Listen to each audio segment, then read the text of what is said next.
दुनिया भर में आबादी तेजी से बूढ़ी हो रही है। आज तकरीबन हर मुल्क में 60 साल या इससे जायद उम्र के अफराद की तादाद बढ़ रही है। इस तब्दीली को डेमोग्राफिक ट्रांजिशन कहा जाता है, जो दरअसल कम शरह पैदाइश और लंबी उम्र का नतीजा है। अक़वाम मुत्तहिदा के मुताबिक 2050 तक हर छठा शख्स 60 साल से ज्यादा उम्र का होगा, यानी पहली बार दुनिया की तारीख में बुजुर्ग अफराद की तादाद बच्चों से ज्यादा हो जाएगी।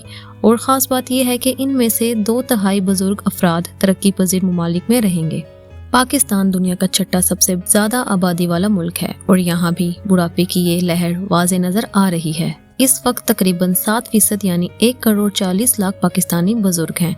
औसतन 60 साल की उम्र के बाद मर्द मजीद 17.6 साल और ख़वातीन 18.1 साल तक जिंदा रहती हैं। ये दरअसल इंसानियत की कामयाबी है कि जिंदगी में इजाफी साल शामिल हो गए हैं, वो भी बेहतर तिब्बी सहूलतों और जदीद आलात की बदौलत। पाकिस्तान का सेहत का ढांचा अगरचे बड़ा है, लेकिन दबाव भी बहुत ज्यादा है। हमारे पास 1279 अस्पताल, 5527 बेसिक हेल्थ यूनिट, 686 देही मराकिज़ सेहत और 5671 डिस्पेंसरियां हैं, मगर बढ़ती हुई आबादी और वसाइल की कमी इस निज़ाम को मज़ीद मुश्किलात में डाल रही है। अब सवाल ये है, बुढ़ापा हमारे लिए ज़हमत है या रहमत? क्या हम अपने बुजुर्गों को सहारा दे पाएंगे या ये बोझ बन जाएगा? वक्त का तकाजा है कि हम इस चैलेंज को एक मौका में बदलें, क्योंकि ये आने वाले कल का सबसे बड़ा सवाल है।